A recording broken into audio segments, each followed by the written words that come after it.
Dito sa Papa Dudut Stories, ikaw ay hindi nag-iisa.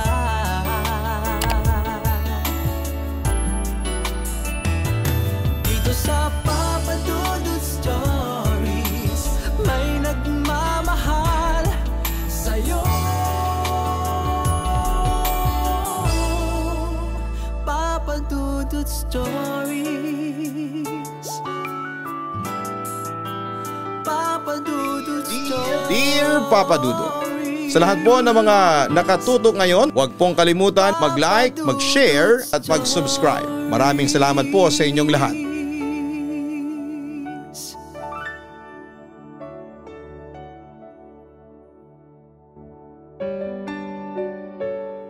Hindi lahat ng anghel ay nasa langit. Ang iba'y nandito sa mundong ibabaw sa anyo ng mga batang paslit.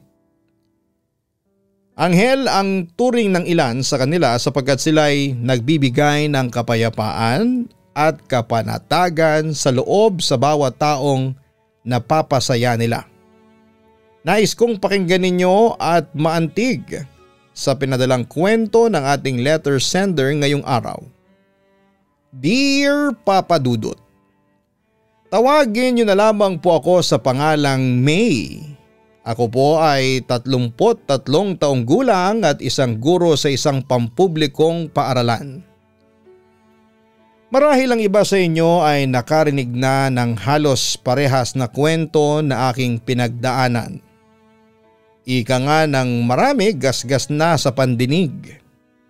Gayunman, ay gusto ko pa rin ibahagi ang kwentong ito dahil sa tingin ko ay worth sharing ito at natitiyak kong may matututunan ang bawat tagapakinig. Year 2014, yun ang unang taong kong nagturo sa eskwelahan kung saan ako kasalukuyang nagtatrabaho, Papa Dudut. Sobra akong nanabik dahil ito rin ang unang beses na makakilala ako ng mga bago kong advisory class na grade 5 students. Mainit man dahil panghapon ang pasok ng mga grade 5 ay hindi ko ininda yon dahil mas nananaig sa akin ang excitement na makilala ko sila. Pagpatak ng alas 12 ay napansin kong halos mapuno na ang classroom ng mga estudyante at abotenga ang naging ngiti ko. Dahil mukha silang mababait at cooperative. Sinimulan ko ang klase sa pagtatala ng mga pumasok at iisa lang ang pangalan ng liban sa klase. Siya si Angelito. Hindi ko naman yun sobrang pinagtuunan ng pansin dahil nga sa gustong gusto ko nang magturo sa mga bago kong estudyante. Inisip ko rin na baka kaya absent ay dahil unang araw pa lamang naman ang pasukan. Kadalasan kasi ay may mindset tayo na kapag unang araw ng pasok ay iniisip natin na wala pa namang gagawing mga activities at puro self-introduction lang. Lumipas ang unang linggo na nagsisimula na ang klase na hindi pumasok ang estudyanteng si Angelito. Nagtataka man ay sinawalang bahala ko na lamang ito. Gayunman ay nagtanong pa rin ako sa aming head teacher ng mga oras na yon para malaman kung ano ba ang dapat gawin kung may consistent na absentee sa advisory class. Ang sabi niya ay kailangan daw na mag-conduct ng home visitation para malaman ang rason ng pagliban ng estudyante. Nainis pa nga ako nang sinabi niya na ganun pala ang kailangang gawin, Papa Dudut. Paano'y unang taong ko yon sa pagtuturo sa public school at mukhang problema kaagad ang sasalubong sa akin. Gayunman ay pinayuhan ako ng head teacher namin na kapag hindi pa rin pumasok sa susunod na linggo ang concerned student ko, ay saka ko isasagawa ang home visitation. Lumipas ang araw at sumapit muli ang unang araw ng Lunes, Papa Dudut. At gaya ng usual routine ay nagsimula ang klase sa checking of attendance at nang tawagin ko ang pangalan ni Angelito. Narito po ma'am. Dinig kong sabi nito sa mahina at malumanay na tinig. Nang malaman ko sa wakas na pumasok na ito ay agad kong pinag-ukulan niyo ng pansin. Mapayat na bata si Angelito, Papa Dudut. Medyo maitim ang balat na wari ko'y nababad sa sikat ng araw kakalaro at malamlam ang kanyang mga mata. Nalaman ko rin na mas matanda siya ng 2 taon sa mga kaklase niya. Dahil noong ko lang din pinag-ukulan ng pansin ng data niya. 12 years old na siya samantalang karamihan sa kaklase niya ay 10 at ang pinakabata ay 9 turning 10 years old. Ay salamat at pumasok ka na rin, ang sabi ko. Narinig yata ng mga kaklase niya yon kaya nagtawanan ng mga ito. Napansin ko naman na tumungo na lamang si Angelito nang marinig niya ang hagik-hikan ng kanyang mga kaklase. Matapos noon ay nagsimula na ako ng leksyon. Nagbigay muna ako ng ilang halimbawa bago ko ipagawa ang mga exercises sa mga bata. Nainis pa nga ako kasi nakailang paliwanag ako kay Angelito ng kanyang gagawin ngunit hindi niya pa rin ito magawa ng tama. Grade 5 ka na Angelito. Alam mo dapat kung paano ang mag-addition. Simpleng math problem lang, hindi mo pa alam? Litanya ko dahil medyo masakit na rin ang lalamunan ko kakaulit sa pag-i-explain. Patawarin niyo po ako ma'am. Mahinang sagot niya. Ulitin mo ang pag-solve sa board ha? Ang sabi ko pa. Agad naman siyang tumalima sa sinabi ko ngunit hindi niya pa rin talaga masagutan ang pinapasolve ko. Kaya't hindi na ako nakatiis at tumawag na lamang ako ng ibang estudyanteng alamang sagot. Bagsak ang balikat niyang bumalik sa dulong row ng mga upuan kung saan siya nakaupo. Napansin ko na parang hindi rin siya willing na mag-aral at matuto kaya lalo akong nainis sa kanya. Okay, that's all for now grade 5. Pwede na kayong mag-recess. Sambit ko pagkalipas ng 1 oras ng klase namin. Nang sabihan ko ang mga bata na ilabas ang kanilang mga baon samantalang ang iba naman ay wala namang mga baong dala ay pinapunta ko ng kantin. Tapos na ang oras ng klase ko sa aking advisory class Papa Dudut at sa susunod na section naman ako magtuturo. Lumipas sa mga araw na napapansin kong lulubog lilitaw si Angelito. Maging ang mga iba niyang subject teachers ay nag-raise na rin sa akin ng concern sa pagiging pala-absent nito. At bilang advisor, kailangan kong gumawa ng aksyon sa mga natatanggap kong reports. Kaya naman nang pumasok siya 1 beses ay sinabihan ko siya na kailangan kong makausap ang kanyang nanay dahil puro bagsak ang kanyang mga grade sa first quarter maging ang mga scores niya sa mga exam at quizzes ay mababa din. Sanay naman akong makipag-usap sa mga parents Papa Dudut dahil sa private school na pinanggalingan ko bago ako makapasok sa public school ay nakikipag-usap na ako sa mga magulang. Pero mostly ang kanilang concern ay hindi sa pagiging pala-absent ng mga bata kundi sa mga mabababa nitong grades dahil sa nahihirapan sa mga school activities. Ma'am, hindi po makakapunta si nanay kahit sabihin ko po yun sa kanya. Sagot sa akin ni Angelito nang sabihin ko sa kanya yon. Tapos na ang oras ng klase ng mga sandaling yon at nag-uwian na halos lahat ng bata. Sinabihan kong maiwan muna siya upang makausap ng masinsinan. Ano namang dahilan at hindi makakapunta ang nanay mo? Tanong ko pa. Hindi naman po talaga napunta yun sa school ma'am kahit noon pa. Tugon ito at hindi ko alam Papa Dudut pero parang uminit ang ulo ko nang sabihin niya yon.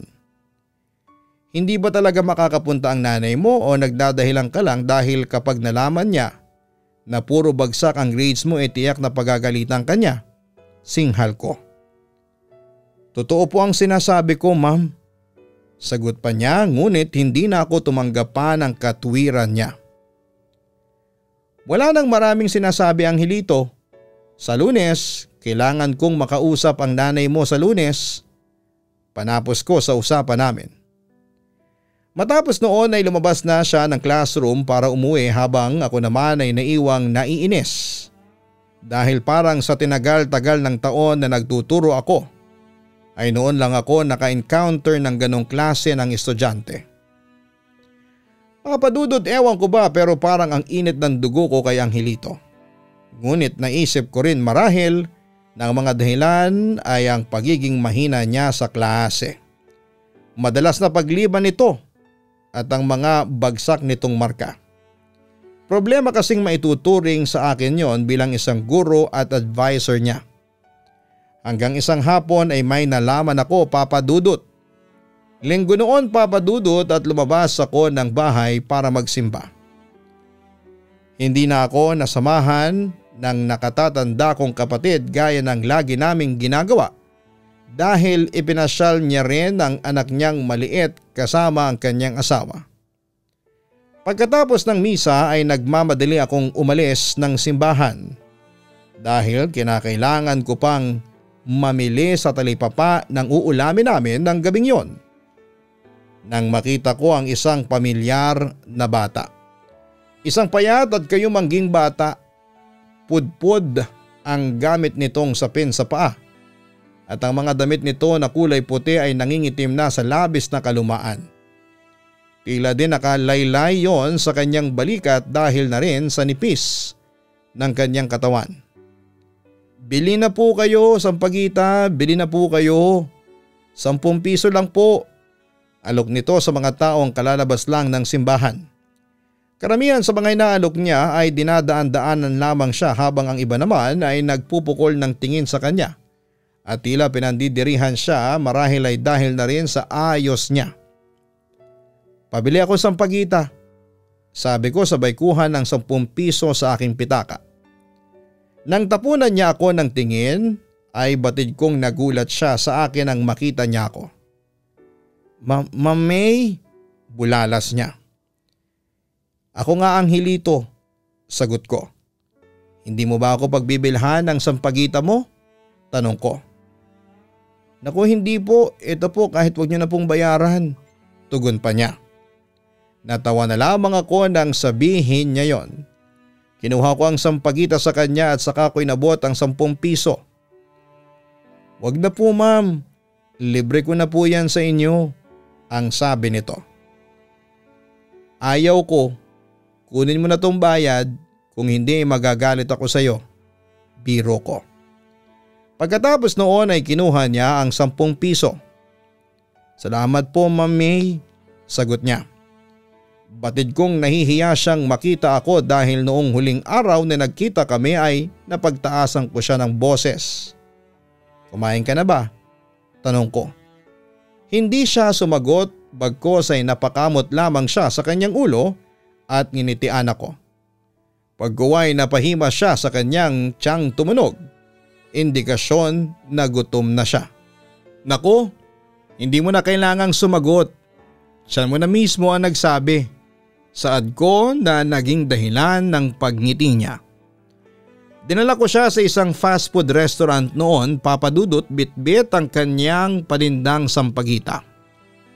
Naalala ko pa na tinitignan pa nga kami ng ibang customer noon sa kainan na yon, ngunit hindi ko na lamang yon pinag-ukulan ng pansin.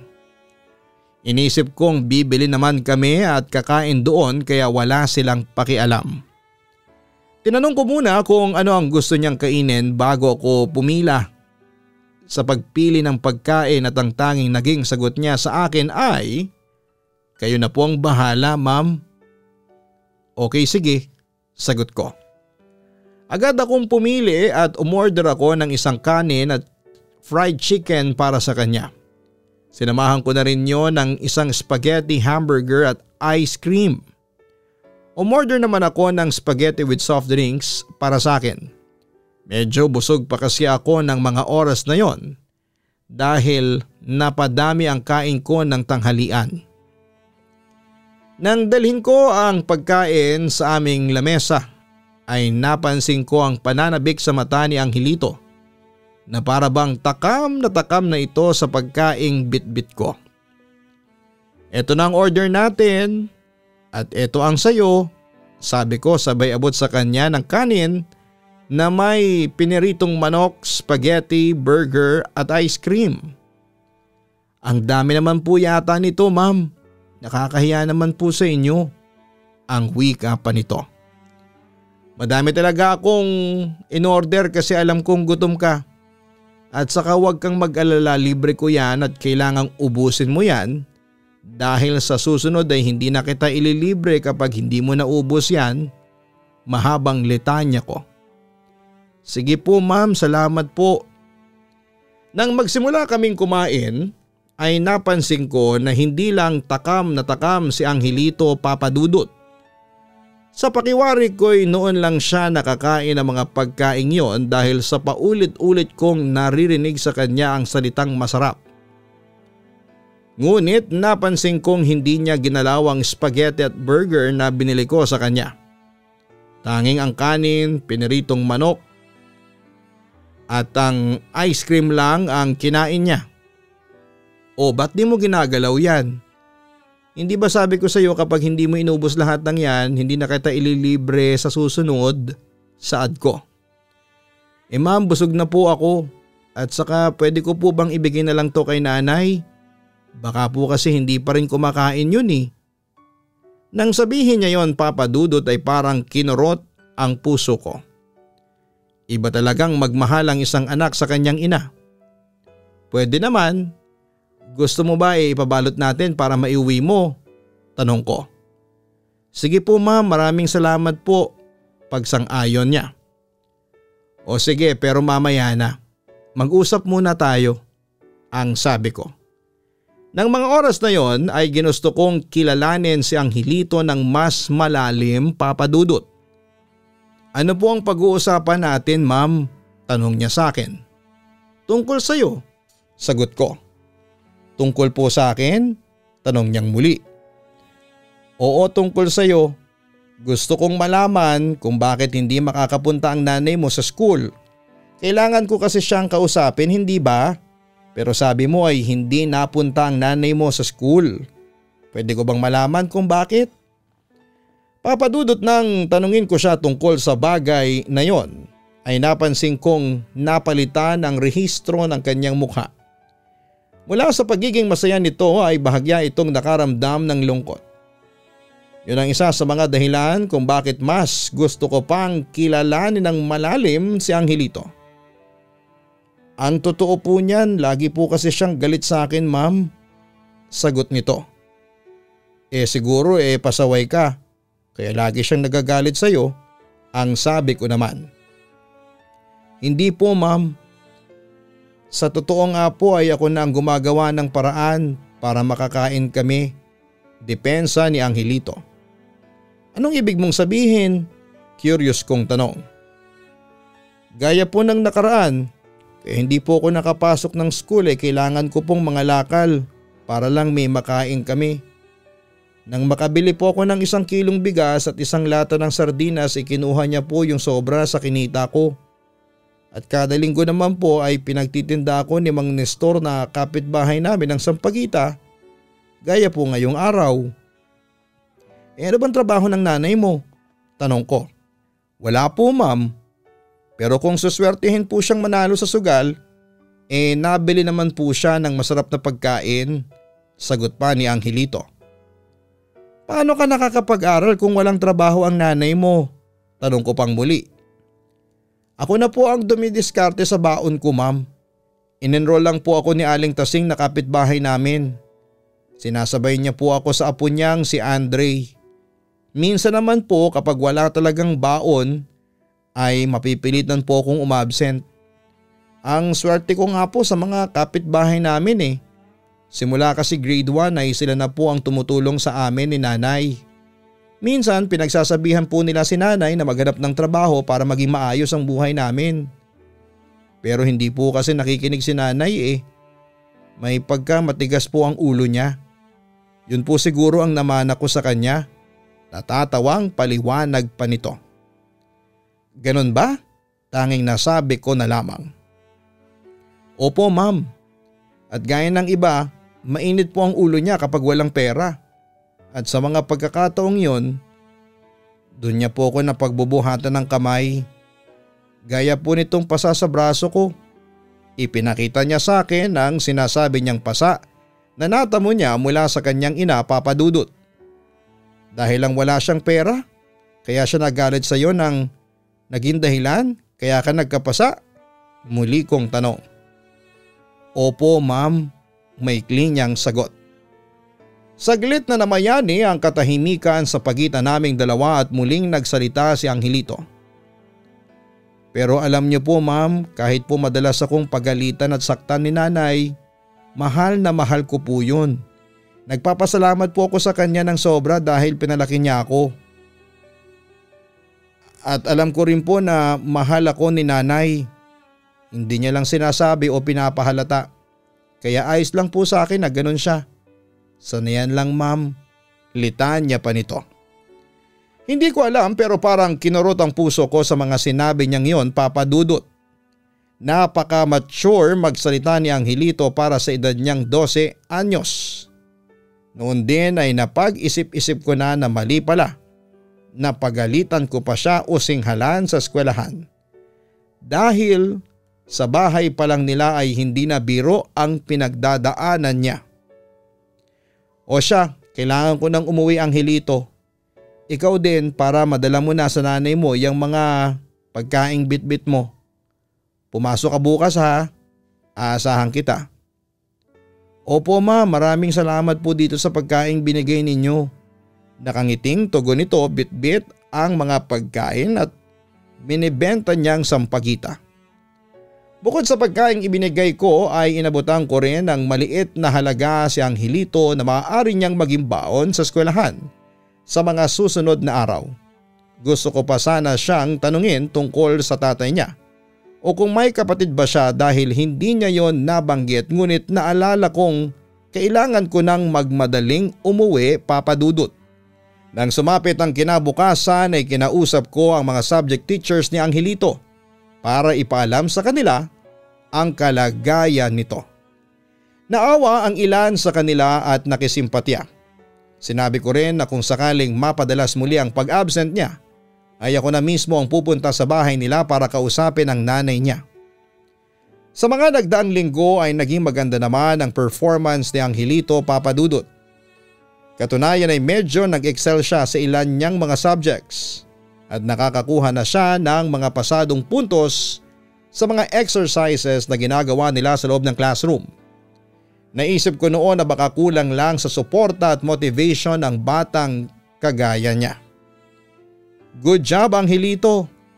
Mukhang ginagalingan mo ang performance mo ha. Minsang sabi ko sa kanya nang magpaiwan siya para mag-volunteer as cleaner. Sinabihan ko naman siya na hindi na niya kailangang magpaiwan para maglinis dahil meron namang janitor na naglilinis ng classroom, ngunit mapilit siya kaya hinayaan ko na lang. Opo ma'am, hindi na po kasi kayo galit sa akin eh.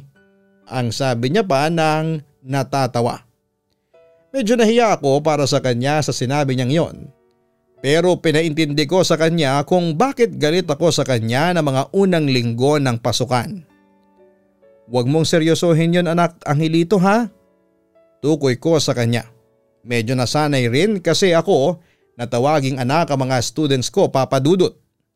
Nagalit lang ako nung una sa'yo kasi ayaw ko na bumagsak ka. Pero hindi ibig sabihin nun eh. Kaya ako nagalit ay may personal na inis ako sa'yo. Dagdag paliwanag ko pa. Alam ko po yun ma'am. Nakangiting saad naman ni Angelito. Sa mga nakalipas na araw Papa Dudut, kahit na may mga pagkakataong lumiliban sa Angelito, ay napapansin ko na kapag pumapasok siya ng klase ay talaga namang ginagalingan niya at mas nagiging cooperative pa siya. Paminsan-minsan ay hindi maiwasan na mag-raise ng concern ang kanyang mga subject teacher tungkol sa mga absences niya. Pero sa awa naman ng Diyos ay naipasa naman niya ang buong second quarter. O para sa iyo, minsang abot ko sa kanya ng kulay brown na paper bag. Ano po ito, ma'am? Nagtataka niyang tanong. Buksan mo para malaman mo, saad ko.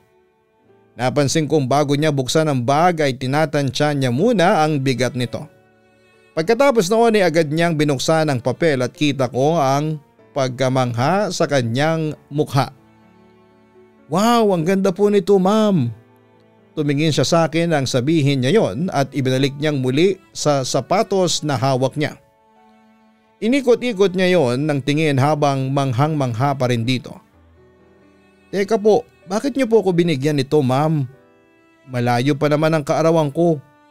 Kailangan ba birthday ng isang tao o may okasyon para magbigay ng regalo? Tanong ko. Ngumiti lamang siya bilang tugon. Baka po mahal to, ma'am. Nakakahiya naman po, ang sabi niya. Medyo, pero binigay ko yan sa'yo kasi nakapasa ka this quarter, saad ko. Pero hindi naman po mataas ang grades ko, ma'am, ang wika pa ni Angelito. Hindi mataas pero at least nakapasa ka. Hindi gaya ng mga nakaraang quarter, tugon ko. Pero sa katotohanan ay nag-decide din akong magbigay ng sapatos sa kanya. Dahil napansin kong nakangangana ang swelas ng kanyang sapatos at pudpud na rin yon. Salamat po ulit, ma'am. Hindi ko na po kailangang pag-ipunan ang pagbili ng sapatos. Masayang sabi niya. Papadudot ang sarap sa pusong magbigay sa isang batang alam mong nakaka-appreciate ng mga simpleng bagay. Nang hapong yon ay masayang umuwi si Angelito sa kanyang bahay at hinihiling ko ng mga oras na yon na ang pagbibigay ko sa kanya ng incentive ay magsilbing inspirasyon at motibasyon na pagbutihin pa ang pag-aaral niya sa mga susunod na quarter. Gaya ng inaasahan ay masayang pumasok si Angelito sa eskwelahan. Sa mga nagdaang araw at napansin ko rin na nakikihalubilo na siya sa kanyang mga kaklase na dati ay hindi niya ginagawa. Hanggang isang araw ay napansin kong hindi siya masyadong masigla at nakatungo lamang siya sa kanyang desk. Katabi ang isa niyang kaklase. Nagtuturo ako ng mga oras na yon ngunit hinayaan ko lamang. Naisip ko kasi na baka nangalakal na naman ito para may ipambaon at pangkain kaya napuyat. Nasa kalagitnaan ako ng discussion ng aking lesson nang biglang itaas ni Verhel ang kanyang kamay. Katabi at kaklase ni Angelito. Yes, Verhel? Tanong ko rito. Ma'am May, may lagnat po si Angelito, saad nito. Agad naman akong naglakad patungo sa kanilang upuan at doon ay hinipo ko ang leeg nito upang pakiramdaman kung gaano kainit si Angelito. Nataranta na lamang ako nang malamang inaapoy ito ng lagnat. Agad-agad ko itong inalalayan papunta sa klinik upang doon muna magpahinga. Pinainom naman kaagad siya ng gamot ng school nurse para kahit papaano ay bumaba ang kanyang lagnat. Bumalik ako sa klase pagkatapos ko siyang ihatid sa klinik at nang matapos ako sa pagtuturo ay binisita kong muli siya roon. Kumusta na ang pakiramdam mo? Tanong ko nang magising siya at makapagpahinga.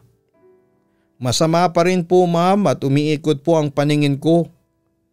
Nagtanong ako sa nurse kung anong temperature niya at sinabi nitong 38 degree daw. Yun ang una niyang i-check. Pinakiusapan ko siya na kung pwedeng i-check niyang muli ang temperatura nito. 38 pa rin po, ma'am, sagot nito. Ibig sabihin ay hindi bumababa ang lagnat nito kahit na nakainom na ng gamot at nakapagpahinga. Dahil doon ay nagpasya ako na ihatid na lamang si Angelito sa kanilang bahay matapos ang klase. Sumakay kami ng tricycle at kahit na nangihina ay nagawa niya pa rin ituro sa akin ang direksyon ng kanilang bahay. Yon ang unang beses na nakita ko ang kanilang tahanan, papadudot.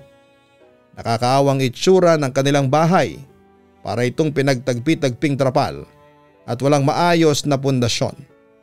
Ang nagsisilbi nilang pinto ay kurtinang halos mangitim na sa sobrang kalumaan. Hindi pa nga yata yon nilalabhan. Tao po, tao po, paulit-ulit kong tawag ngunit wala akong narinig na tumutugon sa akin. Tao po, ulit ko pa. Aling Mirna, may tao po sa bahay ninyo. Dinig kong sabi ng isang babae na sa tansya ko'y nasa 20s. Tinawag nito ang isang babae sa pangalang Aling Mirna. Nakaupo ang babaeng yon sa umpukan ng ilang mga taong maiingay at nagsusugal. Sino ba yon? Naiinis na sabi nito. Napakamot pa ito ng ulo nang tumayo mula sa pagkakaupo. Ano ho yon? Sambit nito. Napansin niyang sigurong nakasuot ako ng uniforme ng teacher kaya may paggalang naman ang kanyang pakikipag-usap sa akin. Ako ho si Teacher May, advisor po ni Angelito. Kayo ho ba ang ina niya? Inaapoy po kasi siya ng lagnat. Casual na sabi ko. Nako, sabi nito sabay kamot sa ulo. Pagpahingahin niyo po muna siya. Ako na pong bahalang makipag-usap sa mga teachers niya kung sakaling hindi po niya kayang pumasok bukas, ang sabi ko pa. Nag-iinarte lang yan, lagnat-lagnat, hindi pwedeng magkasakit dahil wala kaming kakainin. Sabi pa nito na parang wala man lang naramdamang kaunting simpatya o awa sa kanyang anak. O sige na hot, baka matalo pa ang pusta ko. Ikaw na bata ka, mahiga ka na doon kung gusto mo. Kapag ayos ka na, saingan mo na lang ako ha at nagugutom na ako, singhal pa nito. Nagpantiganting ako sa sinabi niyang yon, Papa Dudut. Parang hindi niya anak si Angelito kung pakitunguhan niya. Gusto ko sanang makialam, Papa Dudut, kaso ay wala ako sa lugar. Isa pa ay naka-uniforme ako kaya't idinaan ko na lamang sa maayos na pakiusap ang lahat. Hayaan niyo ho muna siyang magpahinga, may diing sabi ko at malaman. Nakita kong nagiba ang rehistro ng mukha niya nang marinig niya sa akin yon. Batid kong alam niyang kinontra ko siya sa kanyang mga sinasabi. Alis na ho ako, paalam ko. Angelito, huwag ka munang magkikilos ha at magpahinga ka muna para lumakas ka. Pumasok ka ng school kapag okay ka na. Sabi ko at saka umalis nang hindi na nililingon ang kanyang ina. Papa Dudut, gusto kong pagsalitaan ng hindi maganda ang kanyang ina ng mga oras na yon. Kung hindi lang ako nakapagtimpi ay baka nagawa ko na nga. Noon ay mas lalo kong naintindihan ang kalagayan ni Angelito. Lalo rin akong naawa sa kanya dahil isa siya sa mga batang hindi man lang nabiyayaan ng swerte sa buhay. Kinabukasan, gaya ng inaasahan ay hindi nga pumasok si Angelito. At gaya din ang pangako ko sa kanya ay kinausap ko ang mga subject teachers niya na pansamantala muna siyang hindi makakapasok dahil sa kanyang sakit. Lumipas sa mga araw at natapos ang klase ko ng araw na yon. Bago umuwi ay tinapos ko muna ang mga paperworks na dapat kong tapusin upang wala na akong masyadong gagawin sa makalawa. Sa hindi naasahang tagpo ay isang batang pumasok sa silid-aralan ko kung nasaan ako. Angelito? Nagtatakang tanong ko. Magandang hapon po ma'am. Masiglang bati nito sa akin na akala mo'y hindi galing sa pagkakasakit. Paano ka nakapasok dito sa school? Pinayagan ka ng guard? Tapos na ang klase at saka okay ka na pala. Bakit hindi ka pumasok ngayong araw? Kumusta ang pakiramdam mo? Sunod-sunod kong litanya. Ngumiti lang ang batang yon bilang tugon sa lahat ng sinabi ko. Pagkuwan ay naglakad siya palapit sa akin. Sa kamay niya ay napansin ko ang isang kwintas ng sampagitan na gaya ng tinitinda niya sa labas ng simbahan. Teacher May, para po sa iyo, sabi niya. Papa Dudut, maaliwalas ang mukha ni Angelito ng mga oras na yon. Parang walang bakas ng kahit na anong hirap na pinagdadaanan niya sa buhay. Natuwa pa nga ako nang isiping magaling na siya at makakapasok na ulit siya kinabukasan. Bakit mo naman ako binibigyan ng sampagita? Regalo mo ba ito sa akin? Hindi ko pa naman birthday Nagtatakang sabi ko. Pasasalamat ko po sa lahat ng kabutihang pinagkaloob ninyo sa akin, Teacher May. At saka isa pa, sabi niyo po hindi naman kailangan ng okasyon o birthday ng isang tao para bigyan ng regalo. Katwiran pa niya. Napangiti ako dahil talagang tumatak sa kanya ang sinabi kong yon. Nagtataka man itinanggap ko ang ibinigay niyang sampagita, inamoy ko pa ngayon dahil sobra akong nabanguhan doon. Maya-maya pa'y nagpaalam sa akin si Angelito na hindi na siya magtatagal dahil sabi niya ay dumaan lamang siya para iabot ang sampagita at para magpasalamat. Agad siyang tumakbo palabas ng classroom at hinabol ko pa siya, ngunit paglabas ko ay hindi ko na naabutan. Nakakapagtaka naman, ang bilis niya yatang mawala, ang sabi ko pa. Nang bigla ay narinig kong may tumawag sa pangalan ko. Mamay! Mamay! Dinig kong boses. Napabalikwas ako ng bangon mula sa pagkakatungo sa aking lamesa. Nang marinig ko yon, mabilis ding dumagungdong ang puso ko sa labis na kaba na hindi ko alam kung ano ang kadahilanan. Nasumpungan ko si Mang Larry, ang janitor ng eskwelahan na yon, na nakangiti sa akin habang hawak ang map niyang dala. Mamay, nakaidlip po kayo. Maglilinis lang po sana ako ng classroom. Oo, salamat po. Pasensya na po kayo at napasarap ang pag-idlip ko. Saad ko naman. Ilang saglit pa ay nakaamoy ako ng samyo ng sampagita. Kaya't bigla ko naalala si Angelito. Itatanong ko sana kay Mang Larry kung nakita niya ang batang yon na pumasok sa classroom, ngunit naisip kong panaginip lang pala ang lahat ng yon. Labis lang siguro akong nag-alala sa kalagayan niya. Kaya't maging sa panaginip ay nasa isip ko siya. Nang gabing yon ay pinanalangin ko rin na sana ay maging mabuti na ang kalagayan ni Angelito upang muli na siyang makapasok sa eskwelahan, ngunit hindi na pala mangyayari yon, Papa Dudut. Makalipas ang 3 araw na nagkasakit si Angelito, Papa Dudut, ay binisita ko siya sa kanilang bahay upang kumustahin. Malayo pa lang ay kita ko na ang dami ng taong nag-uumpukan sa isang tila tent na itinayo malapit sa kanilang bahay. Maingay at maliwanag ang paligid. May mga nakatayo ring mga estante ng bulaklak na alam ko na kung para saan. Hindi pa man nakakalapit ay nangihina na ang tuhod ko sa isang bagay na naiisip ko. Pinipilit kong kumbinsihin ang sarili kong mali ang tumatakbo sa utak ko, Papa Dudut, ngunit hindi maitatanggi ang katotohanan. Wala na si Angelito. Nakita ko ang kanyang ina na tulala habang nasa tabi ng ataol ng kawawang bata. Ano pong nangyari? Halos naiiyak kong tanong nang masilip ko ang katawan ni Angelito sa loob ng kabaong. Hindi ako naging mabuting ina, makahulugang sabi ng nanay nito. Tinapunan ko ng tingin ang ginang at nababatid ko sa mukha niya ang labis na pagsisisi. Ginawa ko naman ang lahat eh.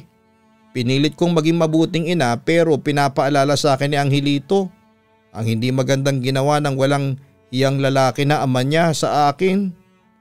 Pagkatapos sabihin niyo ni Aling Mirna. Ano pong ibig niyong sabihin? Alam kong wala sa lugar ang pagtatanong kong yon dahil teacher lang naman ako ni Angelito, Papa Dudut. Ngunit gusto kong malaman ang sinasabi ng kanyang ina. Doon ay ikinuwento sa akin ni Aling Mirna na ang tatay ni Angelito ay pamilyado na at pagkatapos nitong mabuntis ang ginang ay iniwan na niya ito nang walang pasabi at wala ring ibinigay na sustento. Ayon pa kay Aling Mirna ay sinikap niyang makapagtapos ng pag-aaral dahil nga sa galing din siya sa salat na pamilya. Ngunit dahil sa nabuntis siya ng isang pamilyadong lalaki na wala na siya ng gana sa buhay. At simula daw noon ay sinisisi na niya ang anak kung bakit ganon ang buhay na kanilang kinahinatnan. Kaya't ganon na lamang ang paghihirap na ginawa niya rito. Papa Dudut, pilit ko mang isipin na hindi makatwiran ang ginawa ni Aling Mirna dahil kung tutuusin ay wala namang kasalanan si Angelito. Ngunit wala ako sa kalagayan niya para magsalita pa. Dahil hindi ko naman alam ang mga pinagdaanan niya sa buhay. Sana'y mapatawad ako ni Angelito. Sana'y mapatawad ako ng anak ko. Sabi nito sabay haplo sa taol ng bata habang patuloy sa pagtangis. Huwag ko kayong mag-alala. Tiyak kong walang galit sa inyo si Angelito. Dahil nang minsang makausap ko siya ay sinabi niya sa akin kung gaano niya kayo kamahal. Paliwanag ko na gaya ni Aling Mirna ay umiiyak na rin. Papadudot na lamang ko na dengue ang kinamatay ni Angelito. Ito rin ang dahilan ng pagkakaroon niya ng lagnat. Sinubukan siyang dalhin sa ospital ng mga kapitbahay na nagmamalasakit ngunit huli na ang lahat dahil diniklara itong dead on arrival. Ilang taon na ang lumipas mula nang mangyari yon ngunit hindi ko yon makakalimutan. Ngayon balita ko'y maayos na ang buhay ni Aling Mirna at isa na siyang street sweeper sa kanilang lugar. Mula roon ay kumikita siya ng pinangtutustos niya sa araw-araw at paminsan-minsan ay binibisita ko rin siya upang kumustahin ang kanyang kalagayan. Papadudot, hindi ko makakalimutan ang batang si Angelito dahil isa siya sa mga batang nagturo sa akin na huwag agad husgahan ng isang tao sa kung ano ito base sa panlabas na kaanyuan at tumingin sa ibang anggulo upang lubos na maunawaan ang pinagdadaanan ng isang tao sa buhay niya. Itinuring ko siyang anghel sa lupa, kaya't pinamagatan kong anghel ang liham kong ito. Dahil sa kabila ng hindi magandang naranasan niya sa mundong ibabaw, ay wala siyang ibang sinukli sa mga taong nakakasalamuhan niya kundi ang kasiyahan at pagmamahal. Sana kung nasaan man siya ngayon ay tinatanaw niya kami ng may ngiti sa labi at ipinapanalangin kung makamtan niya ang kasiyahang hindi niya nakamtan dito sa lupa. Hanggang dito na lamang po ang liham ko, Papa Dudut, at sobra po ako nagpapasalamat sa pagbasa mo rito. Lubos na gumagalang, May. Ang pagkakamali ay hindi na indikasyon na katapusan ng lahat. Lagi nating tatandaan ang kasabihang there's always a rainbow after the rain. At learn from your mistake. Tao lang tayo at natural sa atin na makagawa ng pagkakamali at dumaan sa isang pagsubok. Ngunit sa bawat problemang dumaraan sa atin ay lagi nating tatandaan na ang Diyos ay nandiyan upang umagapay sa lahat ng bagay na ating pinagdadaanan. Natutuwa akong marinig na ngayon ay nasa maayos ng kalagayan si Aling Mirna at tiyak kong labis niya na pinagsisihan anuman ang kanyang nagawang kamalian. Ngunit lubhang nakakalungkot dahil ang isang batang kagaya ni Angelito na maagang binawian ng buhay nang hindi man lang nararanasan ng kaginhawahan. Saludo naman ako sa iyo, Mami, dahil sa ginawa mong pagtulong kay Angelito na nagsilbi kang instrumento ng Panginoon upang ibahagi sa amin ang aral na natutunan mo mula kay Angelito. Magandang gabi, magandang araw sa inyong lahat. Huwag pong kalimutan na mag-like, mag-share at mag-subscribe. Hanapin din po ang Kaistorya YouTube channel at ang Papa Dudut Family YouTube channel sapagkat meron po kaming pinamimigay dyan sa mga episodes. Paano po yun? Siyempre hanapin niyo po ang Papa Dudut Family YouTube channel. Maraming salamat po sa inyong lahat.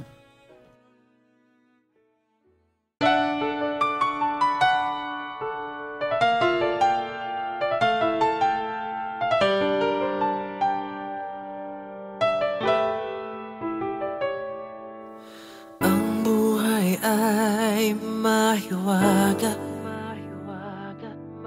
laging may lungkot at saya. Sa Papa Dudut Stories, laging may karamay ka.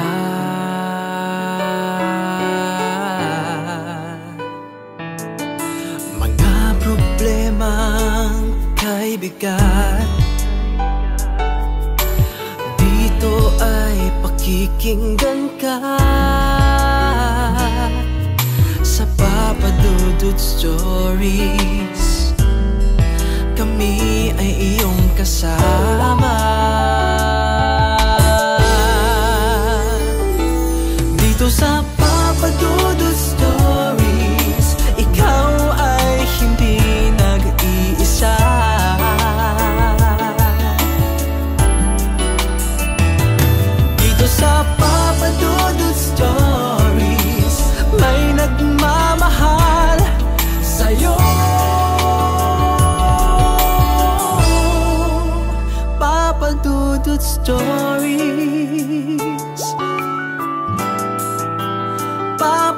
Dudut Stories.